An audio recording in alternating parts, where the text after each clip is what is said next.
Uttar Pradesh basic शिक्षा विभाग उन महत्वपूर्ण आदेशों और खबरों का निष्कर्ष लेकर के हम उपस्थित हो चुके हैं जो विभिन्न भर्तियों के चयनित साथियों के लिए, शिक्षा मित्रों व अनुदेशक साथियों के लिए व लंबित भर्तियों के दृष्टिकोण से महत्वपूर्ण है।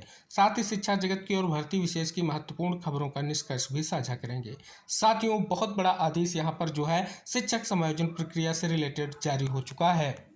यह आदेश अपर मुख्य सचिव की ओर से समस्त जनपदों के जिला बेसिक शिक्षा अधिकारियों के लिए, समस्त जो है मंडलीय सहायक शिक्षा निदेशक के लिए भी जारी किया गया है।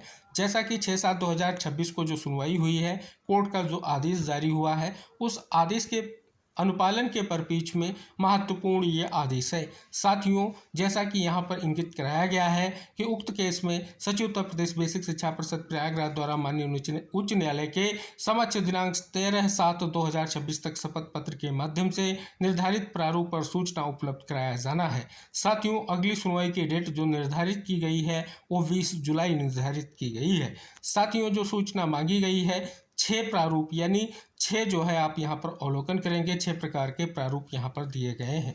जैसा कि प्रारूप 1 में जैसा कि अवलोकन करेंगे प्राथमिक शिक्षक से रिलेटेड, दूसरे में आप अवलोकन करेंगे उच्च प्राथमिक स्तर से रिलेटेड, फिर आप यहाँ पर अवलोकन करेंगे जैसा कि ऐसे प्राथमिक विद्यालय जहाँ 2 या 2 से अधिक अध्यापक कार्यरत हैं किंतु RTI के अनुसार जो है आवश्यकता से अधिक नहीं है, वो जानकारी साझा की गई है। शेष विभिन्न जो प्रारूप हैं उनकी जानकारी आप यहाँ पर जान रहे हैं। तो जैसा कि बहुत बड़ा निष्कर्ष यहाँ पर जानने को मिल रहा है, तो इस प्रकार से आप देखेंगे एक महत्वपूर्ण आदेश का निष्कर्ष यहाँ पर जो है जानने को मिल रहा है। अगर बात कर ली जाए साथियों, स्पष्ट तौर पर महत्वपूर्ण आदेश कोर्ट ने जारी किया है। जो महत्वपूर्ण आदेश जारी हुआ है उस परिप्रेक्ष्य में हमने स्पेशल वीडियो आपके लिए साझा किया है। आप एक बार उस वीडियो को ज़रूर वॉच कीजिए, सारी जानकारी स्पष्ट होगी कि कोर्ट ने क्या आदेश जारी किया है। तो साथियों, अहम आदेश है। उम्मीद है आने वाली सुनवाई एक महत्वपूर्ण सुनवाई होगी जो शिक्षक समायोजन प्रक्रिया से रिलेटेड होगी और महत्वपूर्ण होगी, क्योंकि स्पष्ट तौर पर जो प्रयास है आई होप उसका निष्कर्ष स्पष्ट होगा। अगली खबर आ चुकी है साथियों, 69,000 शिक्षक भर्ती को लेकर के अगली सुनवाई जो निर्धारित है माननीय सुप्रीम कोर्ट में वो 21 जुलाई है। साथियों, सुनवाई को लेकर के आप सभी को इंगित करा दें स्पष्ट तौर पर जो साथियों की ओर से प्रयास किया जा रहा है, उसी प्रयास के परिप्रेक्ष्य में आप अवलोकन करेंगे बेसिक शिक्षा मंत्री जी से मुलाकात की गई है और बहुत बड़ी मांग की गई है।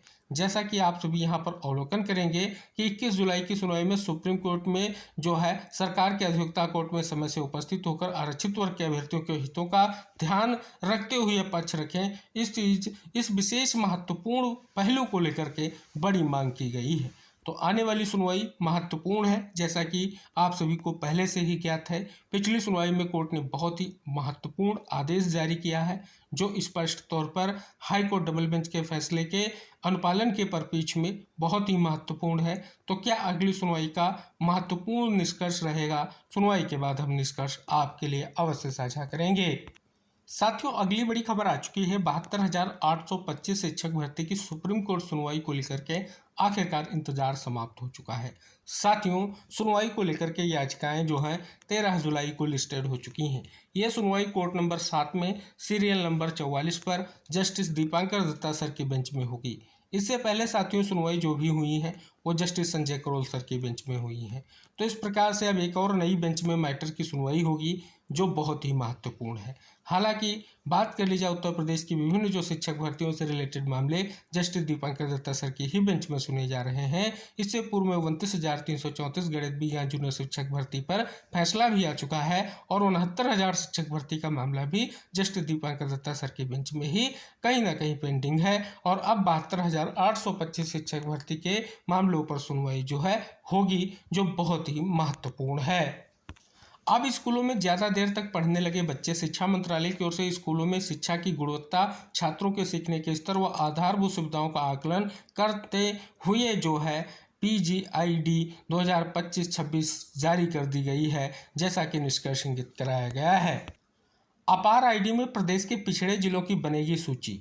प्रदेश के बेसिक व माध्यमिक विद्यालयों में छात्रों की automated permanent academic account registry ID बनाने के काम में तेजी लाने के निर्देश जो है जारी किए गए हैं। कैशलेस इलाज योजना जल्द, जैसा कि आप यहाँ पर अवलोकन करेंगे बहुत बड़ी जानकारी यहाँ पर जो है साझा की गई है। डीएलएड 2026 आधे से अधिक सीटें खाली। डिप्लोमा इन एलिमेंट्री एजुकेशन प्रशिक्षण में प्रवेश के लिए पहले चरण के पंजीकरण की तिथि जो है पूरी हो गई है।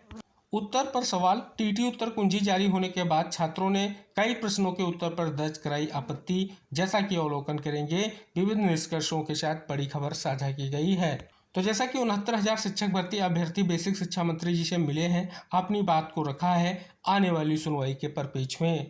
एकल विषय डिग्री धारकों को एलटी मुख्य परीक्षा में शामिल करने का निर्देश। हाईकोर्ट ने सहायक अध्यापक प्रशिक्षित स्नातक श्रेणी परीक्षा 2025 की मुख्य परीक्षा में मुक्त एवं दूरस्थ शिक्षा प्रणाली के तहत जारी एकल विषय डिग्री धारकों को अनुमति न देने पर कहा कि अगर मुक्त और दूरस्थ शिक्षा प्रणाली के तहत जारी प्रमाण पत्र यूजीसी नियमों के अनुसार डिग्री के समकक्ष हैं तो ऐसे अभ्यर्थियों की अनदेखी करना मुक्त शिक्षा व्यवस्था के उद्देश्य को ही विफल कर देगा। तो जैसा कि बहुत ही महत्वपूर्ण आदेश कोर्ट ने जारी किया है। शिक्षक कर्मचारी 25 सितंबर को करेंगे महारैली। पुरानी पेंशन बहाली व निजीकरण, टीटी अनिवार्यता की समाप्ति को लेकर शिक्षकों ने संघर्ष का बिगुल फूंक दिया है। शिक्षकों को स्वास्थ्य और सुरक्षा, योगी सरकार का बड़ा चुनावी संदेश। प्रदेश सरकार के पिछले 9 वर्षों में प्राथमिक और माध्यमिक शिक्षा व्यवस्था में सुधार के लिए जो है कई कदम उठाए हैं। एसएससी हिंदी अनुवादक के 303 पदों पर भर्ती, बहुत बड़ी जानकारी साझा की गई है।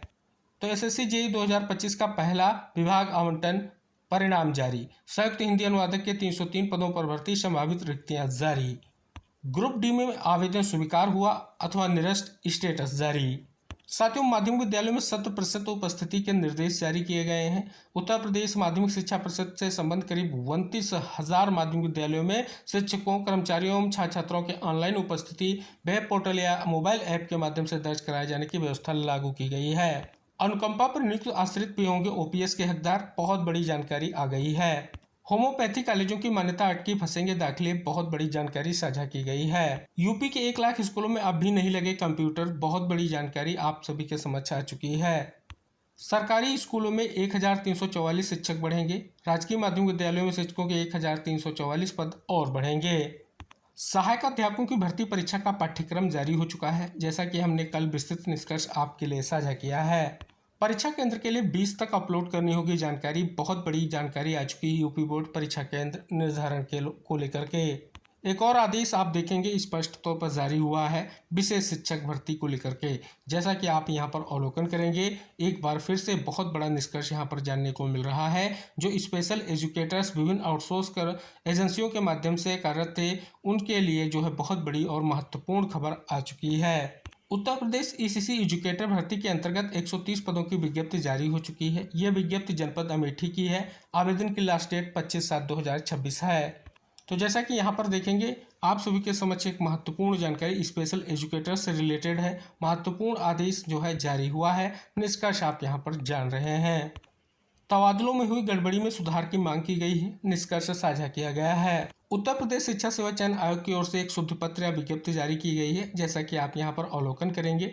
महत्वपूर्ण निष्कर्ष जो है जानने को मिल रहा है, जो आप यहाँ पर देखेंगे असिस्टेंट प्रोफेसर भर्ती से रिलेटेड है। अगला महत्वपूर्ण जो निष्कर्ष है वो 3 साल बाद छात्रों को मिले नियमित शिक्षक, बहुत बड़ी जानकारी साझा की गई है। 107 पदों के आवेदन की अंतिम तिथि 20 जुलाई, जैसा कि अभी आपने विज्ञप्ति जानी है, निष्कर्ष साझा किया गया है। एसएससी जेईई भर्ती में 1,731 अभ्यर्थी चयनित, पहले दौर का आवंटन जारी। ऑनलाइन उपस्थिति पर अपर सचिव ने जताई नाराजगी, बहुत बड़ा निष्कर्ष साझा किया गया है। जेएचटी के लिए एसएससी ने जारी की 303 रिक्तियां। और सचिव माध्यमिक शिक्षा परिषद का वो आदेश जो ऑनलाइन दैनिक उपस्थिति से रिलेटेड है और निष्कर्ष जानने को मिल रहा है। तो ये थी विविध खबरें जो बेसिक शिक्षा विभाग से रिलेटेड थी, और विभिन्न महत्वपूर्ण खबरें जो शिक्षा जगत और विभिन्न भर्तियों को लेकर के जो महत्वपूर्ण निष्कर्ष आपको इस वीडियो के माध्यम से जानने को मिला। आप सभी से निवेदन है कि वीडियो को लाइक करें, शेयर करें, चैनल को सब्सक्राइब करें। अगली जानकारियों के साथ अगले वीडियो में फिर उपस्थित होंगे, तब तक के लिए टेक केयर, बाय बाय साथियों।